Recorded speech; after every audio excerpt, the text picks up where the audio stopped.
When the guild decided to halt their resettlement efforts in Malifaux City, they told the people that everything outside the area they've claimed, this quarantine zone, was full of dangerous monsters and criminals. At the time it was a lie, but soon it would become true. Outside of the civilized areas of the city are the many districts of the quarantine zone. The QZ is separated by a large wall called the barricades, which was built by the guild to keep the people in and to keep anyone and anything out. The wall is constantly patrolled by guild guards, and the many gates through the barricades are highly secured and can only be opened for 1 hour every day. This gives the impression that it's impossible to travel to and from the quarantine zone, but enterprising individuals have been known to find ways, such as by bribing guild guards, finding breaches in the barricades, or traveling through the underground sewers. Stranger's Keep is a large hill that leads to a steep cliff overlooking the river. The neighborhood is full of large and impressive buildings, but it was originally just incorporated into the surrounding slums. That was until many of its notable residents went missing, leading to the belief that the whole area was haunted, until the Governor General decided to put it under quarantine and build a wall around it. Unbeknownst to the guild, there are a few residents of Stranger's Keep, mostly smugglers, who've built structures and tunnels into the cliffs along the riverside. They've constructed small docks along the river that they use to smuggle weapons, gremlin moonshine, and other contraband in and out of the city. Powderburg in the northeast of Malifaux got its name from the silty soil it was built over, that on dry days is known to cause dusty conditions that can be anywhere from irritating to extremely dangerous. The buildings in Powderburg are unusually plain by Malifaux standards, and the straight streets and bowl-shaped terrain make the whole area look unusually empty. Powderburg is also where the Free Corps used to have their HQ. The renowned mercenary group would pay bribes to the guild guards that patrolled the nearby gates into the city to allow them passage in and out. These guards could even earn a commission by pointing potential clients of the organization to other parts of the city where they could meet a member of the Free Corps to discuss business. As a result of the Free Corps' activity, most of Powderburg is considered relatively civilized and safe. The north side of the district is a hotbed for resurrectionist activity, but they frequently come into contact with the Free Corps, who tend to hold them at bay.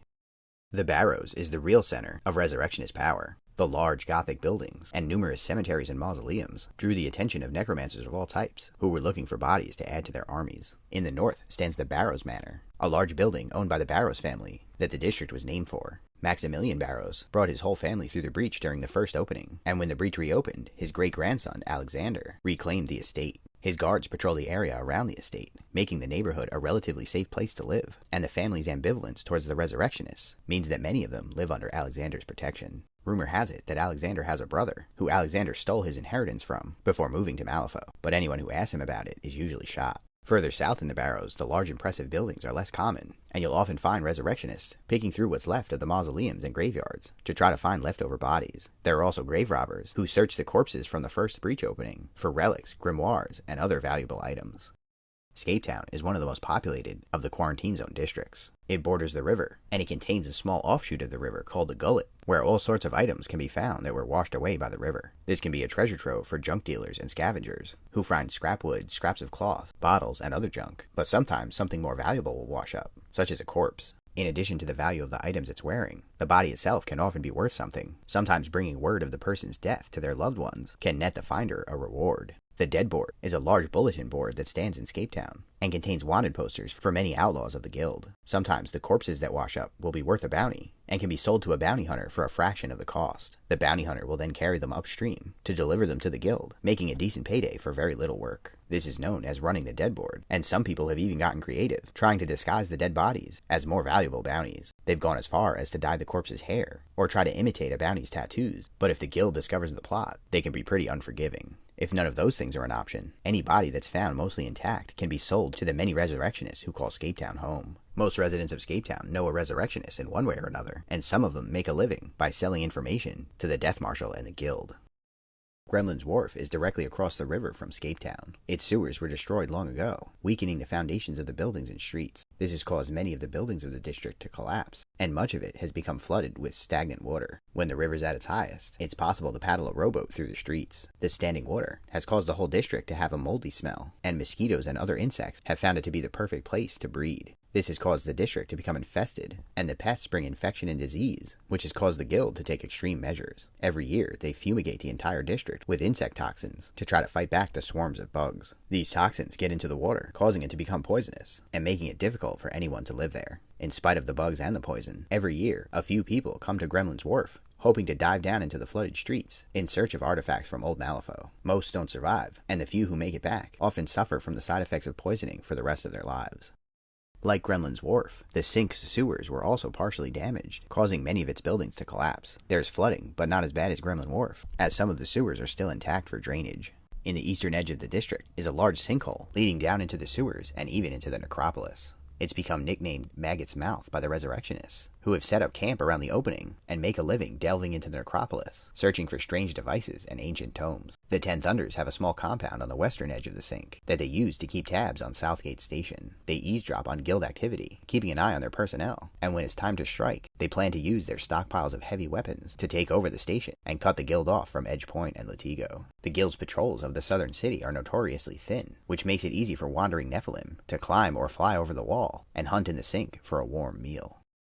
The Warrens can be found on the south side of the river, across from the Little Kingdom and Stranger's Keep. There, you can find the Plague Pit, a giant pile of dead bodies, all the victims of the Piper's Plague of 1902. So many people died that their infected corpses piled up, filling a huge hole that grew until it covered the whole street. Though many of the bodies have decomposed and rotted away, the guild still stands guard around the Plague Pit, hoping to scare off any resurrectionists who might come to claim some of the bodies. The pit has also become infested with rats, who seem to be immune to the plague. These rats have been observed watching the guards and stealing bits of clothing from the bodies of the dead. Reports of rats coming together and mimicking humans have been largely dismissed as the overactive imaginations of bored guards. Many of the rats can be quite aggressive, and the only people they seem to ignore are the few poor individuals who wander the streets of the Warrens, bearing the distinctive lesions of the Piper's Plague. The guild has come to call them the Stolen, as they seem to have had their minds taken from them, and though the guild has a policy of killing anyone who shows signs of the plague on sight, they've noticed that killing these Stolen seems to rile up the rats and cause them to get more aggressive. As a result, they find it easier to just ignore these Stolen, who tend to keep to themselves anyway.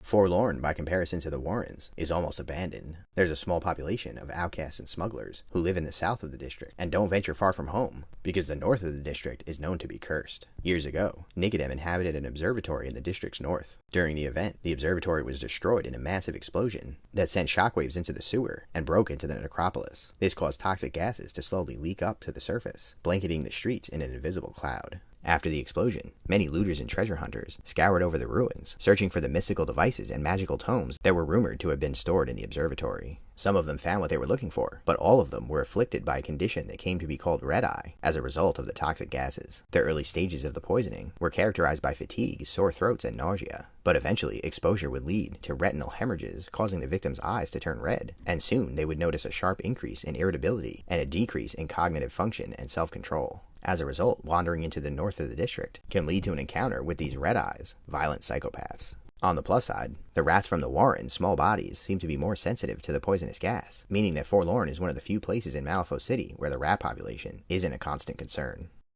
Cold Street was founded by Simon Cole. Originally in the employ of the guild, it soon came to light that he was more of a hustler than a worker, and he soon found himself on their bad side. When his wife Eva came down with tuberculosis, he took her to see a doctor, but the guild intervened and killed her, claiming that it was to prevent the spread of the disease. Cole took his daughter and fled to the quarantine zone, a place where he could live on his own terms. Everyone expected that he wouldn't survive a few days. To everyone's surprise, he thrived there, forming a community where he accepted anyone on the run from the guild. They called the area Coal Street, which soon turned into Cold Street, and the name stuck. In honor of his late wife, Simon opened their settlement to people with tuberculosis, allowing them to live without the threat of execution. This proved to be short-sighted, as within a few years, the bulk of the population of Cold Street was suffering from the disease. Soon, Simon contracted it himself and died, and Cold Street spiraled into chaos. Now, the neighborhood is an anarchist settlement, where people only keep what they fight to protect. It's a terrible place to live, with gangs constantly fighting over resources, and if the surrounding neighborhoods weren't worse, many people would choose to flee. In the south of Cold Street is the community of Rottenburg, a fairly safe and well-organized settlement that's protected by the undead and its leader, Asura Rotten.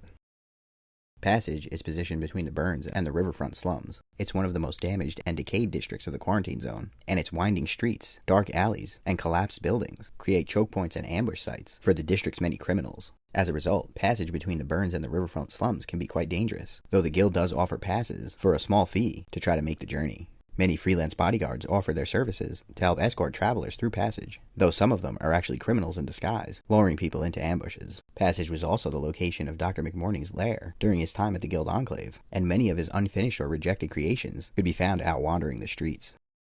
Compared to the rest of the quarantine zone, Beggartree seems distinguished, with broad streets and nice pavement, as well as large dignified houses. As you move further west in the district, it becomes more and more overgrown, until you get near the outside wall, where things are almost entirely reclaimed by nature. Trees grow up within buildings, moss covers the sidewalk, and fences are completely clothed in vines. The plant life has grown up over the exterior wall, and in some places they've even broken it down. As a result, many Neverborn have found their way into the city through this district, particularly Waldgeist, which might be the reason for its overgrown state. Nephilim shamans sometimes enter Beggartree to perform rituals, and the guild often launch raids into the district to try to stop them before they can finish their work. Other than the Neverborn, very few beings call Beggartree home. Even the mindless undead who prowl the rest of the quarantine zone will avoid Beggartree unless given a direct order by their master.